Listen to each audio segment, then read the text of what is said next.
你偷偷摸摸在这干什么？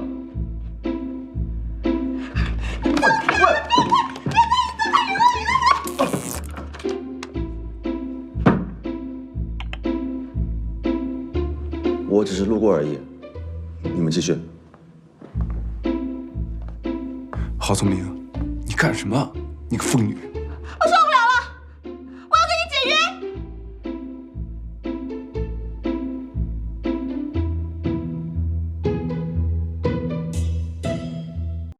女佣劳务合同尚在合约的履行期内，未经甲方允许，乙方，也就是你，不得擅自撕毁合约。那是你以保护我为由做诱饵胁迫我签的不平等条约，现在我又不用你保护了，合约自然不算数。为什么不用我保护？因为你是个变态！我宁愿被人跟踪，我也不要跟一个变态天天住在一起。虽然我不明白发生什么事情，但是合约上白纸黑字，合约上第32条规定，甲乙双方若违反条约，需要向对方赔偿违约金2000万。什么？10百千万10万100万千万2000万？所以你想搬走也可以，按照合同上赔钱就行。2000万？假如我年薪20万，我要还上100年，就算加上通货膨胀以及加薪等因素，我至少也要还到80岁。哦，那我这辈子岂不是都要赔进去了？想好了吗？迟墨，你昨天才发誓说你再也不为难我了，这24小时都没过你就反悔啊？人与人之间的信任哪儿去了？与其相信信任，我宁愿相信合同上的白纸黑字。迟墨，我知道你熟读《孙子兵法》，熟练掌握各种坑人技巧，会4国语言，但是我没有想到你竟然还会川剧变脸，算你狠！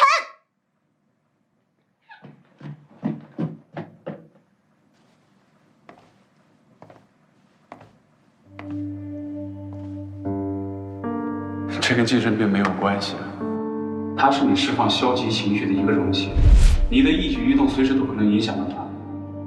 但它并没有介入你的生活，它把自己也隐藏得很好，看来它并不想打扰你，只是想替你分担痛苦罢了。是吗？看来你比预期的更活跃啊！我倒是想看看，你还有什么样的花招，还会给我添什么样的麻烦。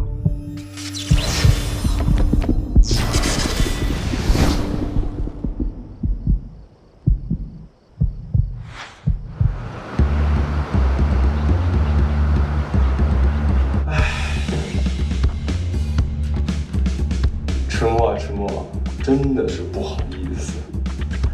今年的流星雨的周期比往年的更长，所以我活动的时间也顺带延长了。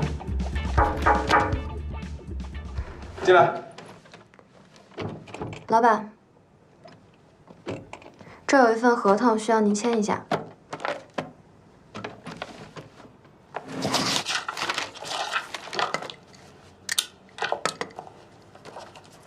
老板，您怎么用左手？怎么了？没有。啊，我现在在用左手练字儿。怎么样？我左手写的字儿还不错吧？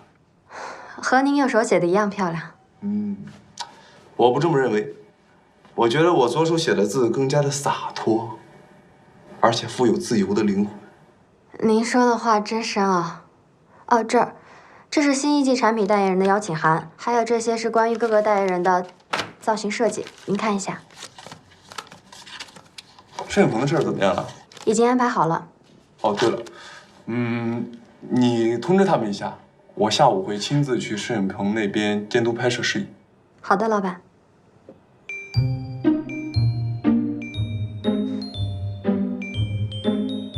还有事吗？没事了。好。好。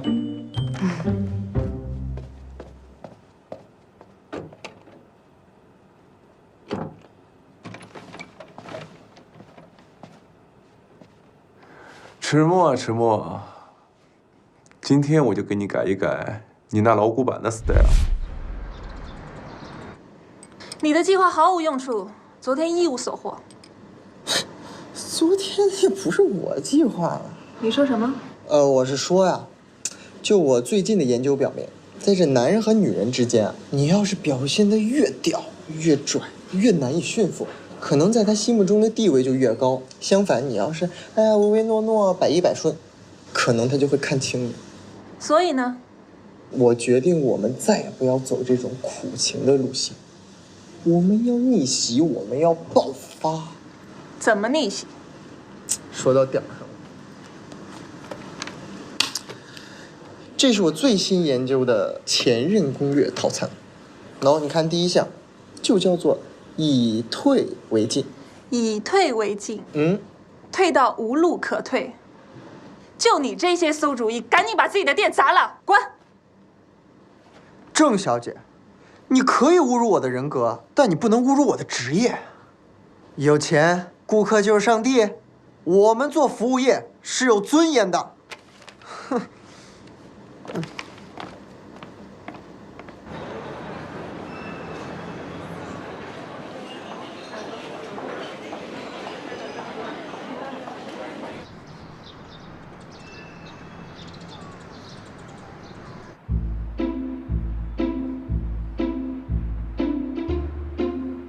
郝聪明，你又搞砸了，知不知道？你今儿甭去门店啊，女士也忙呢。那大明星明明都跟咱们签了协议了，就因为你的陨石戒指抄袭事件，人家说啊，代言有争议的产品影响人家形象，现在解约合同都在我这儿了，你说气不气人？对不起，对不起，对不起，这件事情都是我处理不得当，都怪我。我不管谁对谁错，现在咱们陨石系列要重新上线，你去把那大明星给我请回来。是，我一定尽我所有的努力挽回公司的损失，交给我吧。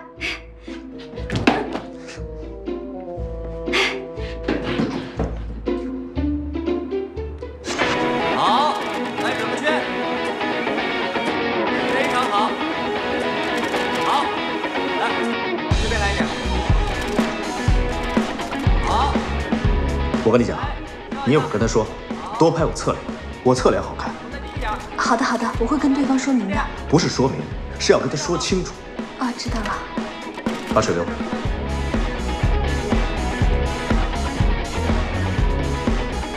王老师，啊，您真的在这儿啊！你真人比上镜更帅，我特别喜欢你之前那个电影。谢谢，给人家几张我的签名照吧。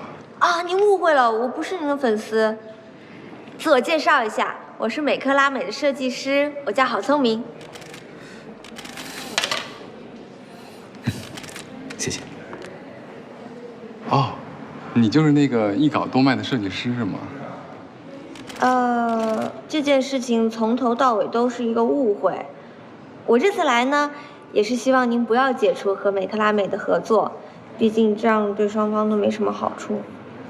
我打断一下，如果今天你是来和我谈合同的话，可能我们没有时间，我们下午拍摄安排得很满，对不起。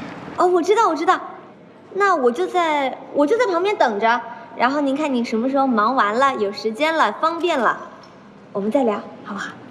哎，等这么长时间了，大家是不是想喝点什么东西啊？是啊，我去买。你要喝点什么？龟苓膏和梨水，我最近有点上火。好，我这就去给你买回来。啊，大家稍微休息一下，下午茶由我们王老师请客。是这样的，我们这里这么多的人，不可能只看到我一个人喝，你说是不是？我明白，我理解。那大家要喝什么，我登记一下，我去帮大家都买回来，好吧？好，谢谢。你好，你要喝点什么？果汁。你好，你要喝点什么吗？好咖啡。你说了，美克拉美是不是在搞笑啊？拍这么个小未来什么意思啊？喝点什么？想让我回心转意吗？喝绿茶。等他这些东西全都买完了，咱走拍吧。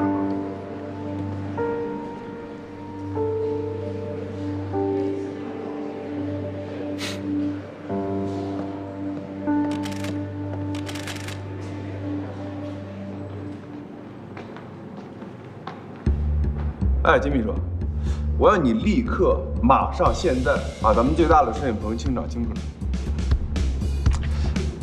我不管，总之我现在有急用，听到没？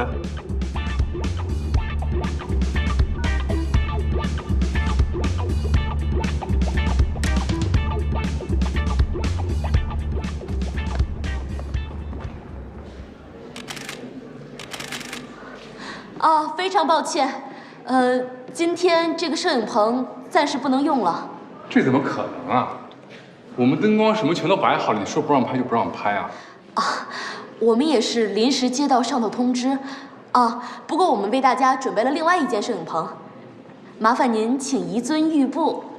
如果有任何损失，我们池氏一定会赔偿的。也希望大家能够把工作相关的东西稍微清空一下，谢谢配合。谢谢啊，慢走慢走。哎，小心点啊！不好意思。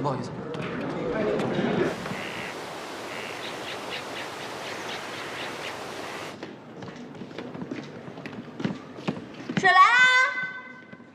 哎，人呢？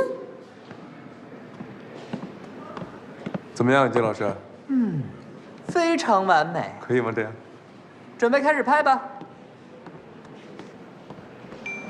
咦，聪明，小小，怎么会是你啊？王老师呢？王老师谁啊？不知道。但是你怎么会在这里啊？我想你喽，我过来看看你不行啊？哎，好啦，我是来试镜的。试镜？啊，别闹！我没闹，我来参加池氏集团新一季代言人的试镜，一会儿准备在这儿拍点东西什么的。哎，但是刚刚我来这个棚的时候是王老师他们在拍啊，我没走错棚啊。这个楼里棚挺多的，估计他们去别的棚了。行啊，小小，你现在都已经开始试镜啦，改天混上了代言人，我也可以好好的跟朋友炫耀炫耀。你呀，过有点出息，真是。那你好好拍。可以了吗？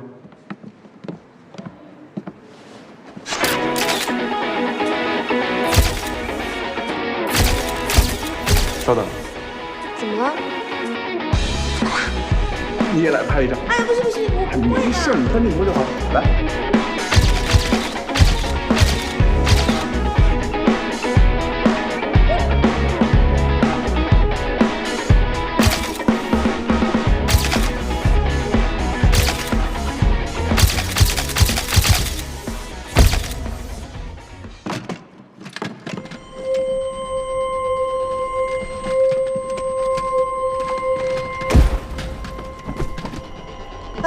快过去帮忙！小小，怎么了？你怎么样？小小，你醒醒啊！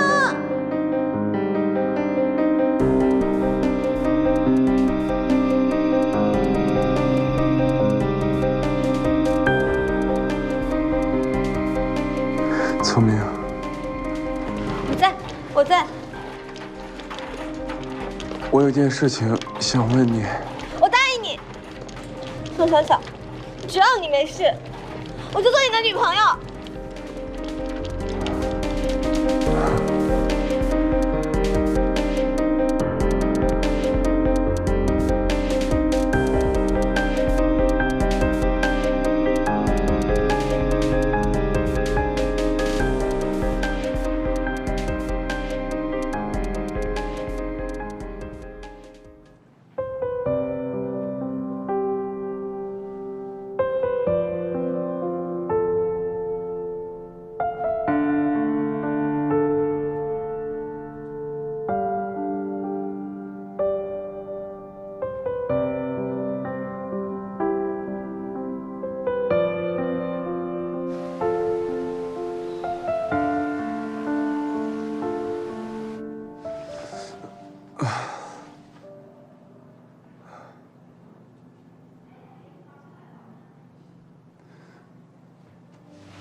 他又出现了，这次他又做了什么？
池总，池总，这海报上不就是他吗？哎，对啊，是池总啊。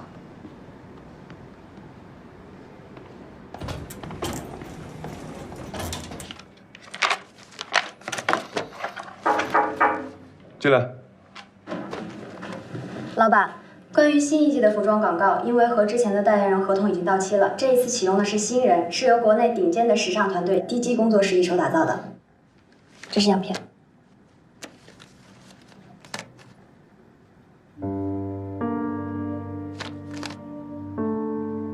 这个模特是谁？是之前来面试的新人，叫宋小小。之前没有什么走秀的经验，但是DG的医美老师一直坚持用它，说他对时尚的把握有独特的见解，而且效果确实不错。有他资料吗？有的。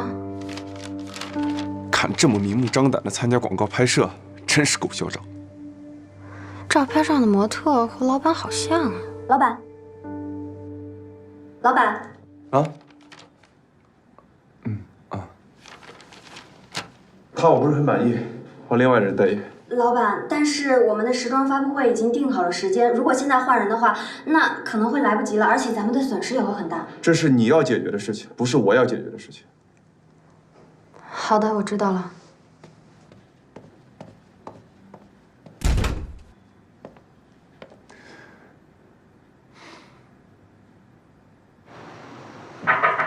经理，你找我啊？池氏集团你也去过几次了，熟门熟路的。你去交接一下陨石系列的后续程序。又是我，又要见到这么那个大变态了。别唧唧歪歪的了，那边工位都给你安排好了。哦，是，我马上就去。经理。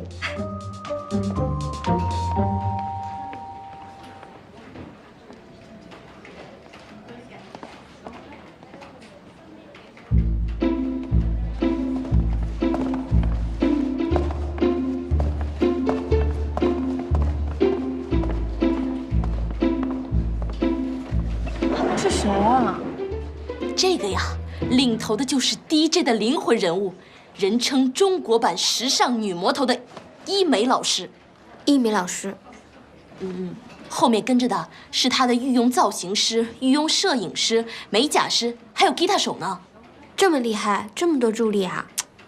不过啊，这些都不是重点，好吗？只要医美老师来咱们公司呢，那就只能有一件事。什么事啊？你怎么什么都不知道啊？哎，就是关于咱们新产品的代言人问题。咱们老板吧不想用那个模特，但是医美老师吧一定要用那个模特，这不过来开撕了。模特是谁啊？据说咱们的代言人啊，长得跟咱们老板特别像，而且比咱们老板更加白嫩。据说呢，还是个90后的小鲜肉。那个鲜呀，简直就是个移动的荷尔蒙机器。是小小。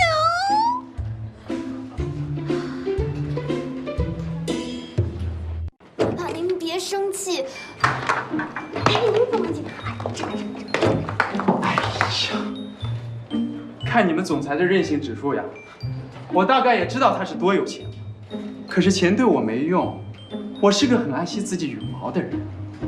用大明星文杰，哼，大家都是一个圈子里的，我能不知道他啥样吗？啊，就一绣花木头熏过的腊肉，能和我们家小小这个小鲜肉比吗？这纯属我们老板的个人喜好，您千万别生气。哎，您到那边去休息，这件事情我一定帮你解决，一定帮你解决。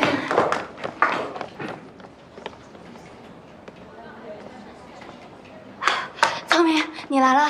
金秘书，刚刚里面怎么回事啊？他们两边掐起来了。掐起来了？就你们老板那样，还有人敢跟他掐架？就金老师一个人不停的在说，从头到尾我们老板就只说了一句话：出去。宋总助，你来了，老板正在里面发脾气呢。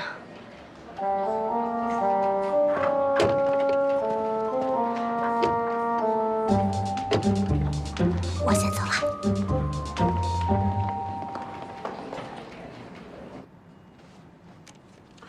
不就一个模特吗？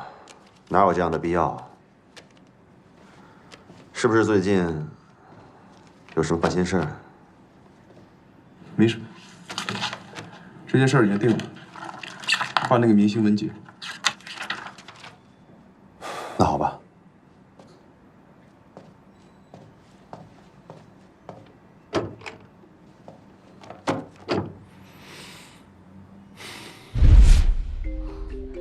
我的小鲜肉估计没戏了。我刚听金秘书说，总裁已经把他文件夹里的小鲜肉的照片换成那个男明星了。只要那个文件夹送到企划部啊，很快就会送到印刷厂。再见了，我的小鲜肉。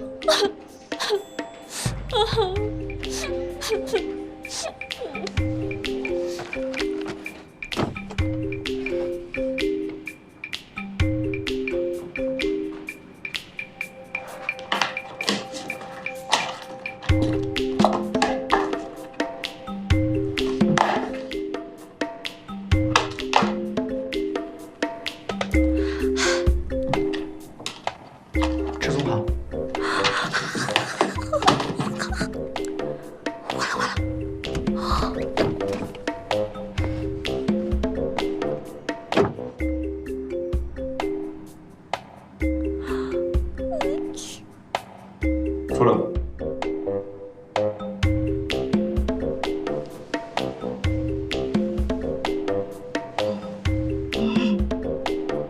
其实我是可以解释的。说。这个事儿吧，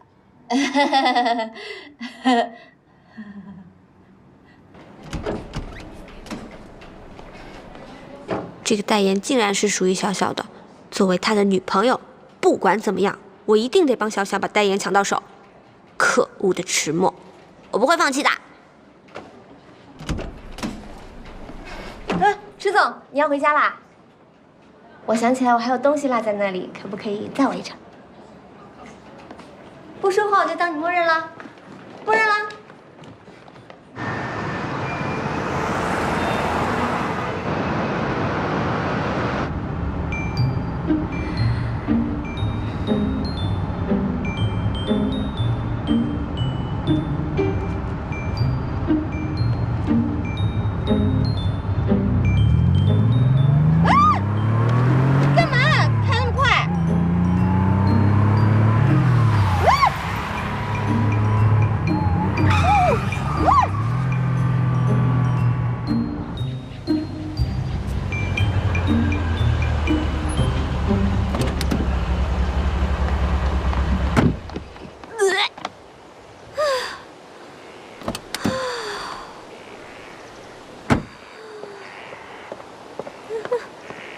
迟墨，你，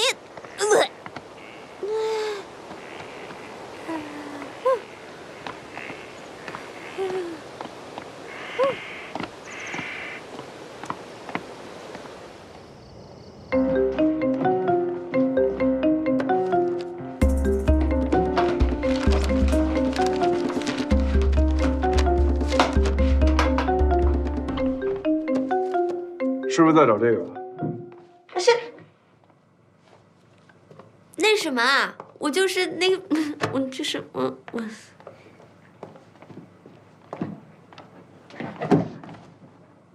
说，为什么要更换照片？难道照片里的人你认识？你看你刚那个动作太大，我怕那书架会倒。说。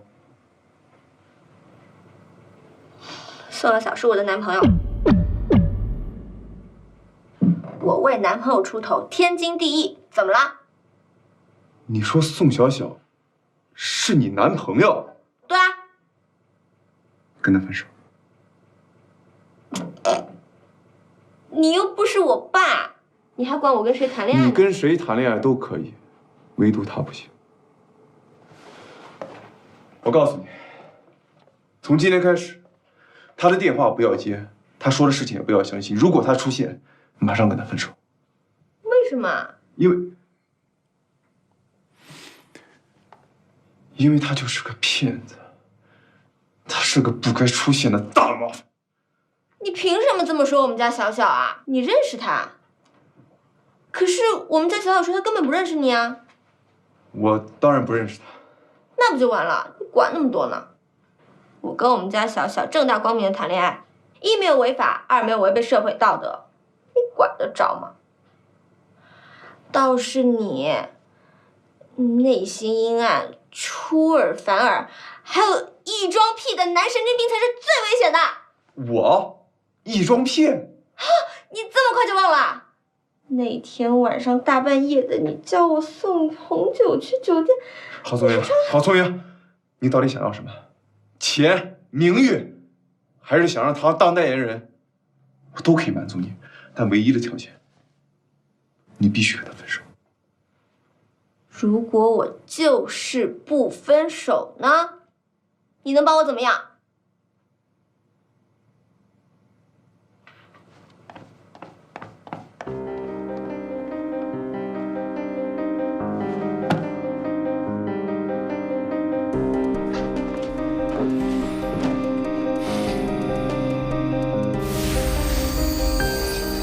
对，我不管谁反对，马上给我撤下宋小小。还有，以后跟池氏集团有关的产品全部都搞封杀它，在池氏集团的内部，不要让我再看到任何跟宋小小有关的海报，听到没有？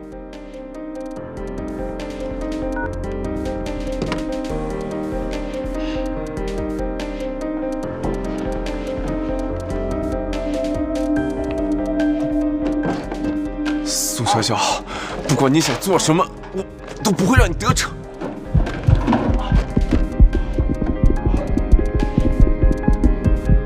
不好！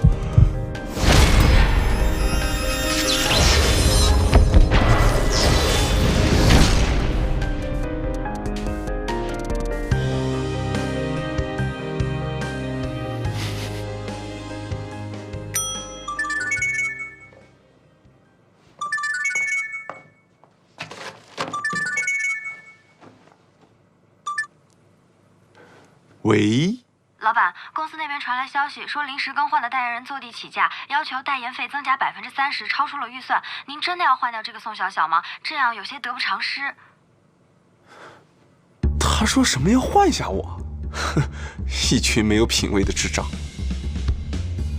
喂，你听我说啊，马上召集所有相关人员。对，我要今天晚上大街小巷全部贴上宋小小的海报。什么宣传册马上印，网上的宣传要跟上。对，立刻马上。你没听错。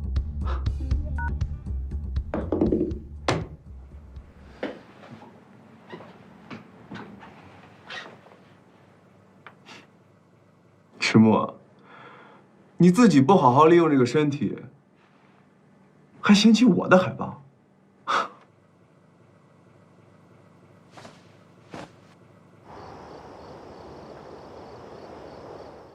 那事办得怎么样了？池氏集团股份7%，做得干净点儿，别让人给查出来。爸，哎，老朱啊，你回来了，以后再说。爸啊，你刚刚在说池氏集团的事情啊？你听到什么了？池氏集团7%的股份什么的，爸，你私下想收购池墨家的股份啊？7%，那就是大股东了，可以行使股东权利的。老朱，这商场的事，一个女孩子家就别操这心了，找个好男人是吧？结婚恋爱这才是正事。最近是不是缺钱花了？那我给你拿点。哎呀，爸，我又不是小孩子了，还要什么零花钱啊？爸，你把池氏集团的股份转给我，我想我可以利用这个把池墨追到手。老朱，你说什么呢？转让股权那可是大事，这岂能当儿戏呀？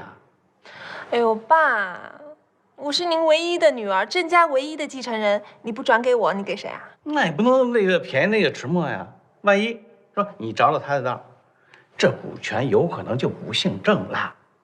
爸，只要我跟池墨结了婚，那池氏集团的下一届继承人就一定是我的孩子。那到时候整个池氏集团有一半可是姓郑的。可是，哎呀，爸，你就给我吧，要不然我就终身不嫁，我就缠着池墨，我不嫁也不让他娶。好，我等我考虑一下。你还考虑什么呀，爸？我就知道你对我最好啦。别啊。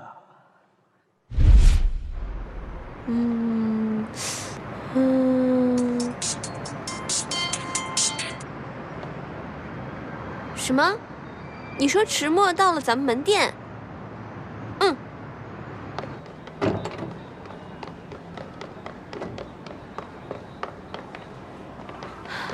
池墨，你怎么来我这儿了？业务洽谈。真的？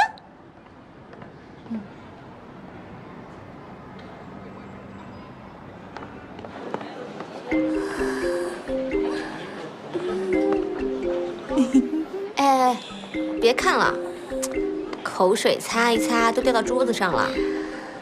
真的好帅，好帅啊！他以后就成为我的新男神了。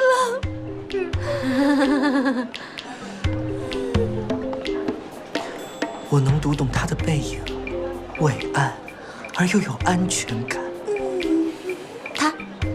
他是男的。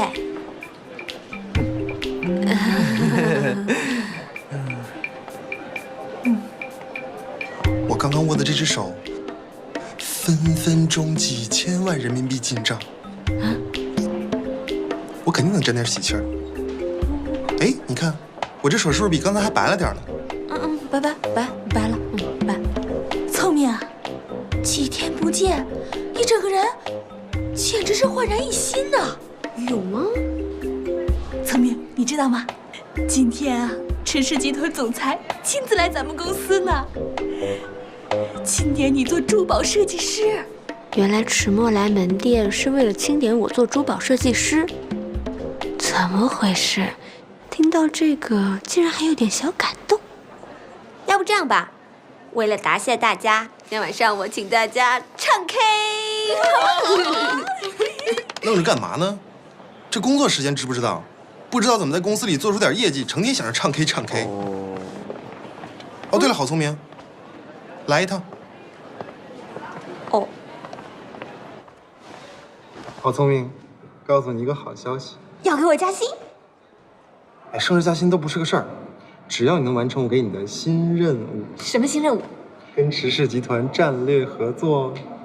经理，咱们能不能有点骨气啊？我刚刚从卑躬屈膝的那种状态恢复了自由，你现在又让我去抱大腿啊？说什么呢？什么抱大腿？会说话吗？这叫战略合作。你看啊，第一步你按照我说的做，咱们跟池氏集团现在已经化干戈为玉帛了。这下一步，咱们强强联手，他山之石，可以攻玉。经理，你还懂《孙子兵法》呢？哎，这你就不懂了，这叫粉丝时代的经济。这粉儿对了偶像啊，天天都是正能量。这偶像要是带上咱们的饰品，那分分钟都是进账啊。但是这跟池氏集团有什么关系啊？你傻呀？你想，池氏集团这么大的产业，现在要注重新媒体力量，给影视周边开发的饰品卖给粉丝，简直跟抢劫一样。他们的短板就是咱们的长处，咱们的优点放到他们的平台上，就能发展得更加强大呀。聪明啊，加油拿下这一单，我一定给你升职加薪。祝你走上人生巅峰！巅峰！我回公司了啊，加油！池墨自己就是个大坑，离开了池墨这个大坑，我才天天都是巅峰。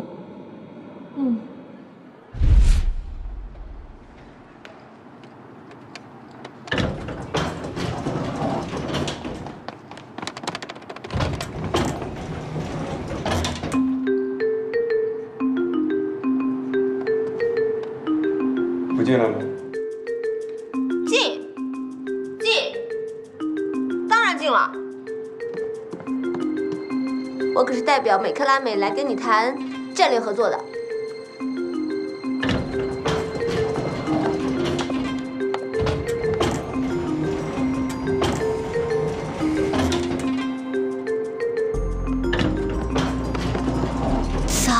糕，不是人家不剧透，这样的情节一般只能出现在电视剧里吧？看不见我，看不见我，看不见我，我是空气，我是空气，我是空气。哟，在公司都不避讳了，都同进同出了。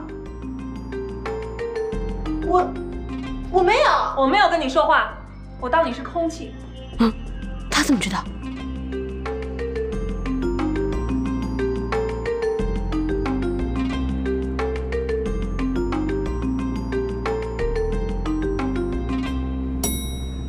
我到了。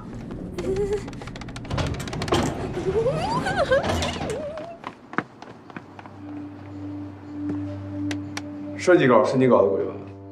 你调查我，你为了他，你居然调查我，迟墨，你到底想怎么样？你难道不明白我的心吗？迟墨，总有一天你会后悔的。这款瑶光之星是我们公司最新设计的一款钻戒，瑶光是北斗七星的第7颗星，是北斗星的斗柄，由它来指引方向。那么以这颗星来命名呢，就是希望钻戒可以像星星一样，指引那些在爱情中的路痴，早日找到他的真命天子。那颗叫什么？玉衡。哎，那颗呢？瑶光之星。瑶光之星，好美的名字啊！我觉得你懂得很多嘛。你喜欢天文啊？喂，郝宗明，你最好离我远一点。你别忘了，我们有约法30条。所以，我们把这款钻戒命名为瑶光之星。我认为这颗钻戒的设计和寓意都很不错，大家认为呢？我觉得的确很有新意。等等。郑小姐是股东大会决定的新任珠宝项目负责人，并且郑小姐有7%的股权正在过户，所以很快郑小姐就会成为池氏集团的股东之一。啊，欢迎欢迎！谢谢大家的信任。这位女士的设计勉强过关，据我所知，好聪明是吧？有抄袭前科。我们公司之前的陨石系列因撞车事件闹得沸沸扬扬，而这场事件的主角正是大家面前的这位郝小姐。撞车事件之前已经解释得非常清楚了，那是池总大度，下面的人也没法说什么吧。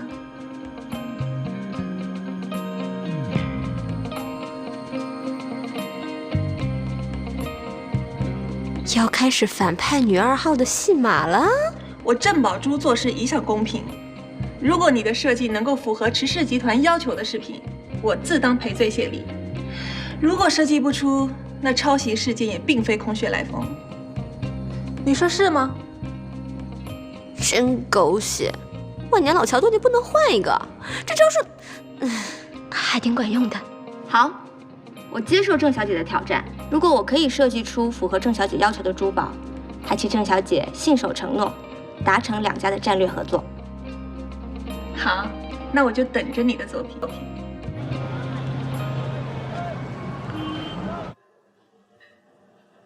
郑氏集团怎么能拥有7%的股份？这事儿你事先不知道？我也觉得这件事情特别奇怪，应该是恶意收购。宋总珠。这是最新的专章册和海报，请过目。怎么还是宋小小？我不是告诉过你换人了吗？池总，这不是您亲自决定要把他换回来的吗？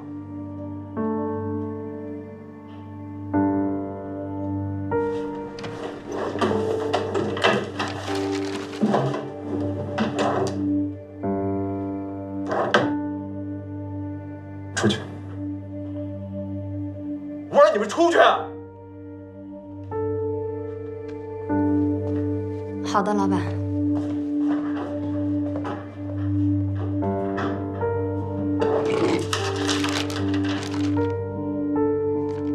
池大爷，你最好乖乖的让我的海报上市，否则我有更劲爆的代言方式哟。想不想挑战一下？取决权在于你，好好想想。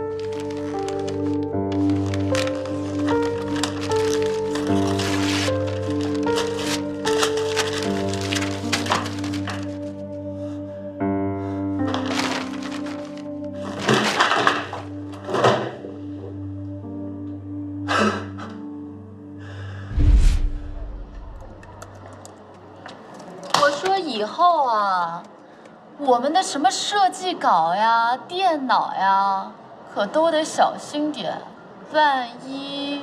就是啊，可危险呢。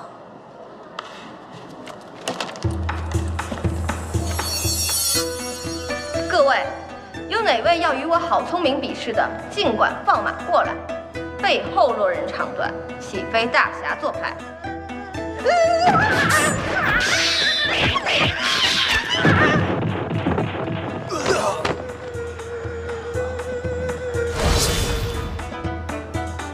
你在干嘛呢？站那么高干嘛？啊，我是看这个灯好像有什么问题。你看啊，这上面好多小虫子，是不是应该打扫一下？哎，阿姨。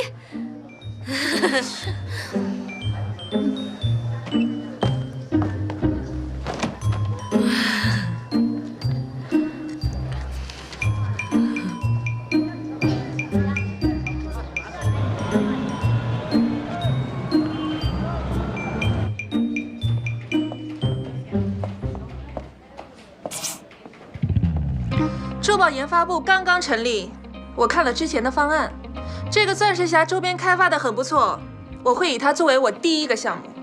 郑小姐，这个钻石匣的 IP 呢，大家也都很想做，可是自从3年前断更以后就没有消息了。这个作者更加是神龙见首不见尾的神秘人物。我们也一直很想联系他，但是……好了。这世界上只有不努力的人，没有成不了的事。我要3天之内拿到授权。我看这件事情就交给郝聪明小姐办吧。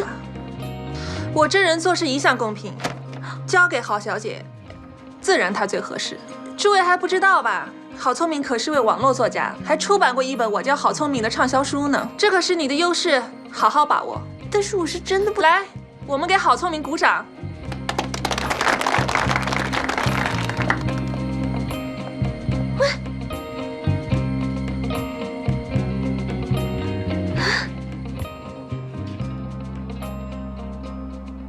韩毅，我给你30分钟，把所有郝聪明的资料发给我。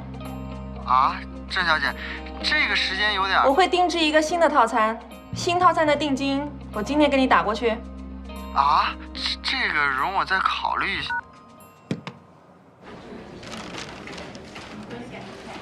哎，你好，这个好像不太行，你有消息了是吗？啊，等等，我记一下。哦 ，OK， 我再查一下。刚摆平一个大魔王，又来了一个女魔头。你没看到，他今天在办公室简直像要吃了我一样。难道是因为迟墨？我跟迟墨假同居的事情被发现了？韩毅，该不会是你吧？说什么呢？怎么可能？我早就跟他闹掰了，上一个套餐他居然给我差评，你知道吗？气得我呀，从此以后跟他老死不相往来。况且那条消息应该值不少钱，我怎么可能把商机这么轻易的泄露给他？那怎么办呢？听这话，小主您是遇上什么事儿了？他让我拿到钻石匣的周边开发授权，要不要我帮你打听打听道上的消息？最近穷，没钱。哎呀，跟我还提什么钱啊？这样，你先欠着。不过听起来这事儿也没那么简单。对啊，我自己就是钻石匣的脑残粉，当年的盛况跟《盗墓笔记》有的一拼，只不过3年前断更了。据我的分析呢，这个作者是一个单纯、善良，甚至有点小羞涩的男生。他对天文学有很高的造诣，富有浪漫情怀，而且他有一个很心爱的女生。不过作家圈里面有人说他写文猝死的，但是我更愿意相信，他是跟他心爱的女生一起去过平淡而幸福的生活了。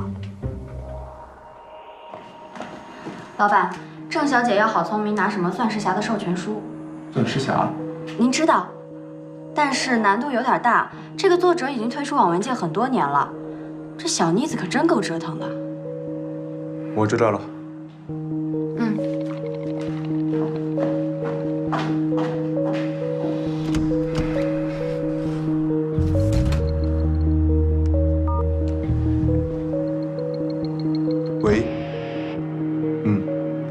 那就拜托你了。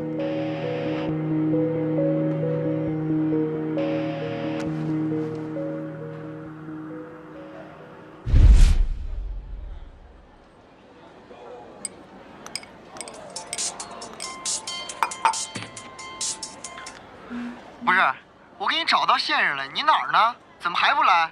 这么大热的天儿，我一个人巴巴的站在这太阳底下，别说热成狗，我都快给热成12生肖了。不好意思啊，不好意思，情况有变。昨天我收到一个匿名短信，说在我的朋友圈里看到寻人启事，特地告诉我钻石侠的情况。哎，我觉得有可能是我的粉丝哎，看不得我有难。我说好聪明，你虽然叫聪明，但是你得知道那就是一种美好的愿望。咱能不能别老干傻事被人骗？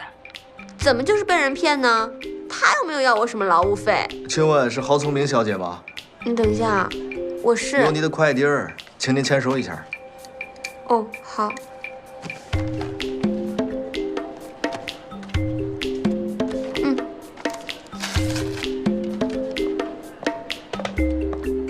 我先挂了。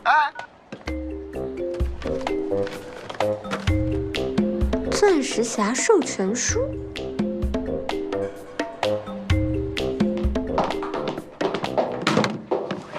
你不是说钻石侠方案是一个不可能完成的任务吗？按道理讲是这样啊。据我的线人说，这作者3年前就去世了。那为什么还可以拿到授权书呢？会不会是遗嘱继承人啊？滚！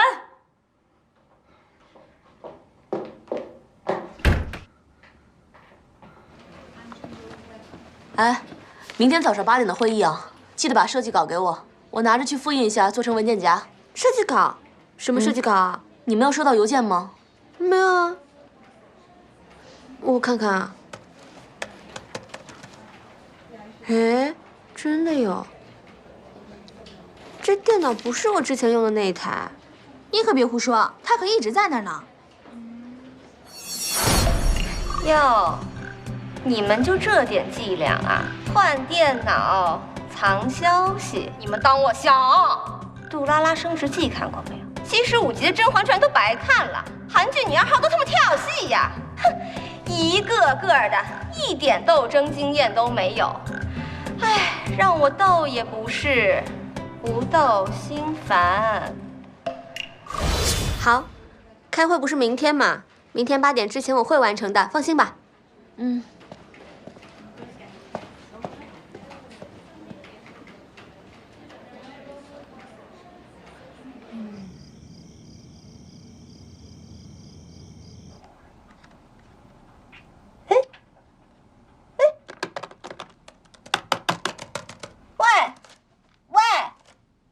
死机了。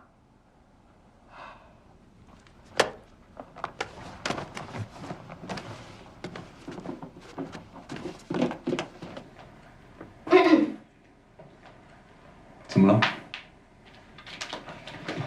那个，我的电脑不知道为什么死机了，我设计稿还没完成呢，帮我看一下吧。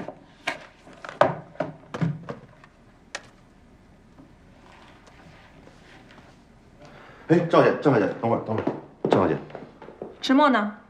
迟墨在里边呢，你有事吗？我帮你通报一声。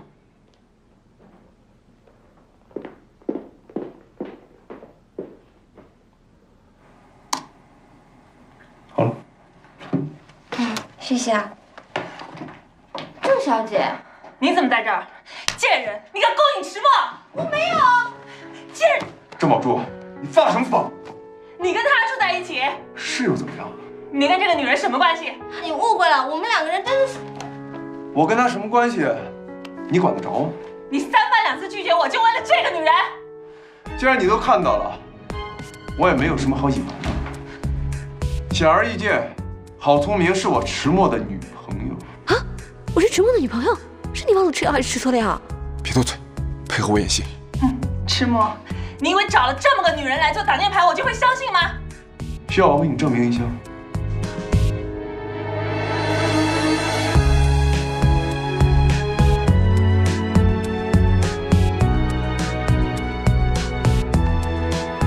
迟墨，你欺人太甚！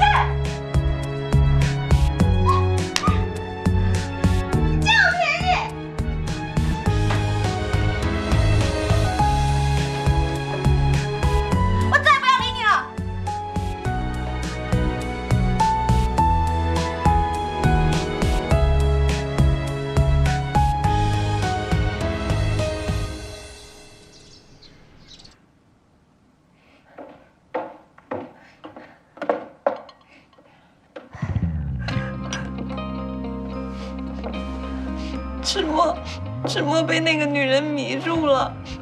好了，宝珠，你先别哭了。墨儿，她真的那么离谱？何止啊！赤墨还把那个女人接到别墅同居了。我怕再这样下去，不仅仅是赤墨，整个池氏集团都会葬送在那个女人手上。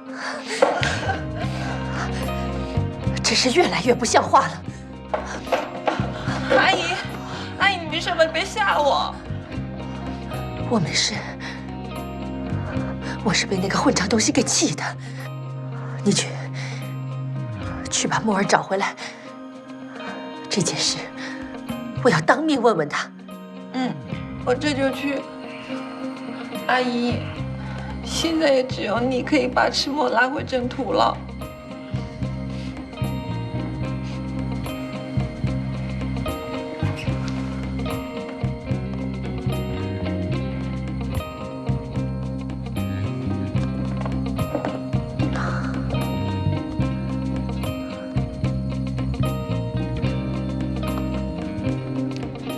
就按照你的思路，做一个本季度的企划案给我。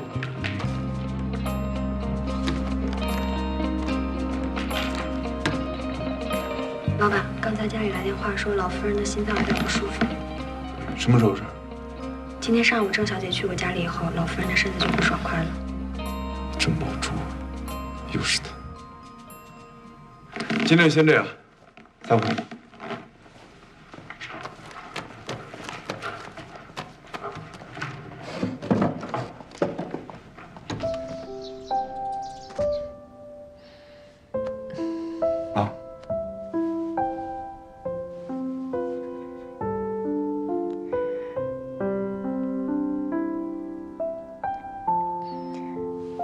我听宝珠说，你最近把一个女孩弄到家里去住了。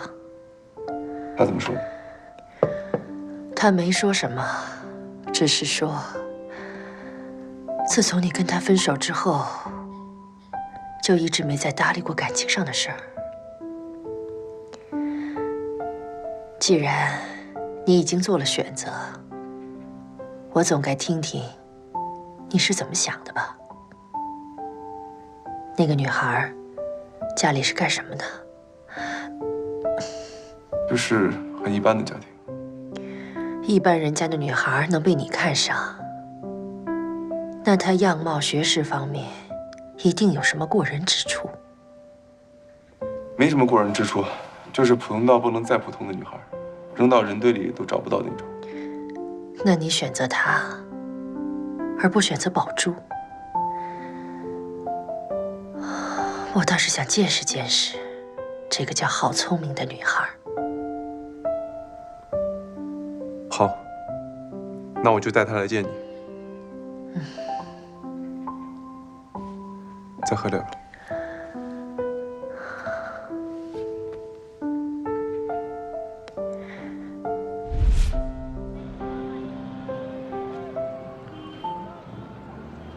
池大爷有何贵干呢？我警告你，不许再对我动手动脚。看一下，想吃点什么？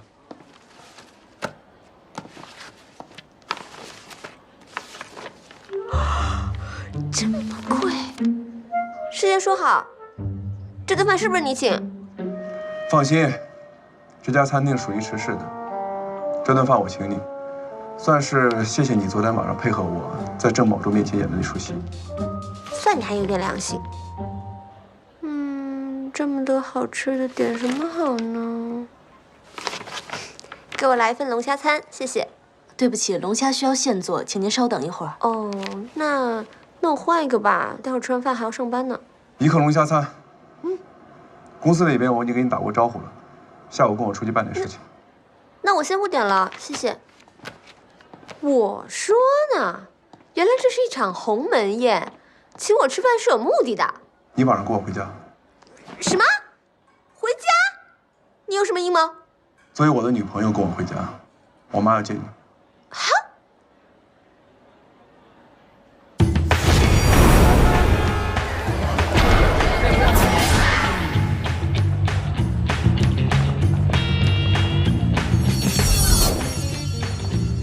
欢迎光临。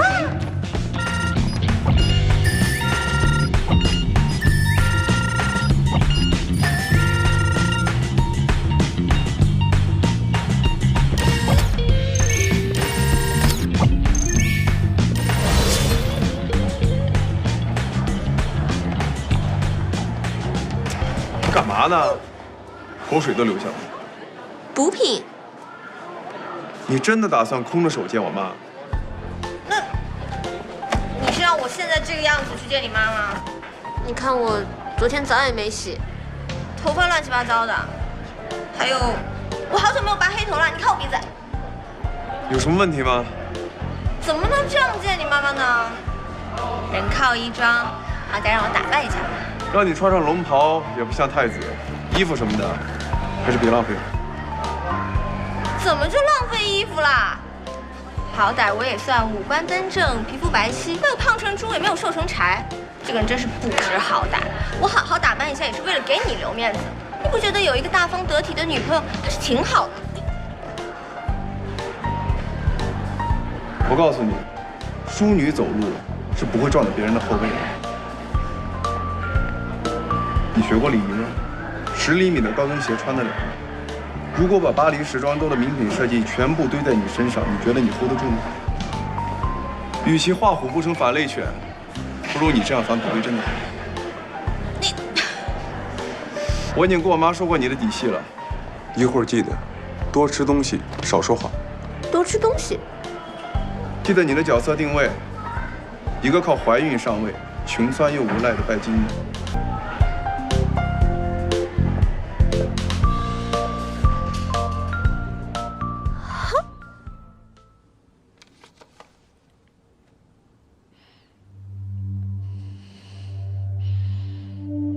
这个好聪明，是湖南的，一家都是小市民。你看他平时的样子，粗鲁又没有修养，跟迟梦完全不是一个档次的人。还有他的生活作风也有问题，3更半夜出入酒店，也不知道跟什么人混在一起。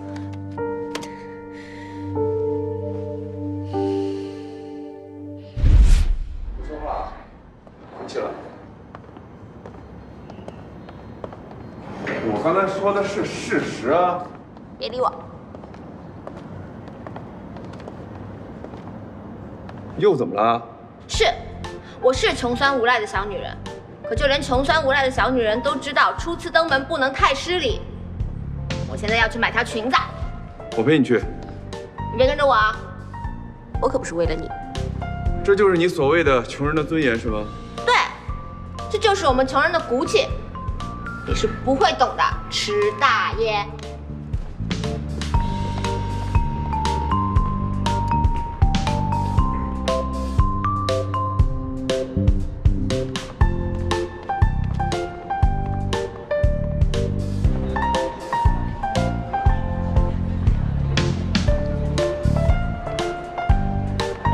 欢迎光临 Forever New， 请问您需要什么？我想挑一条好看的裙子。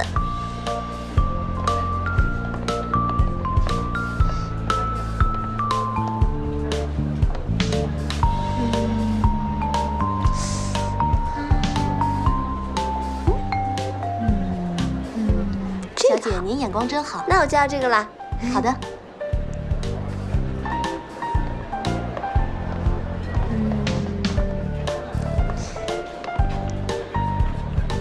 就这条吧。好的，请稍等一下。死抠门迟梦，有钱了不起啊！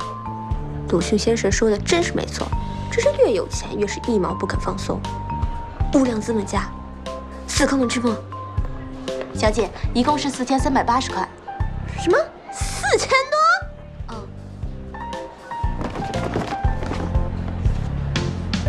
不是380吗？本店是高级女装专卖店。需要我帮忙吗？不要，我刷卡。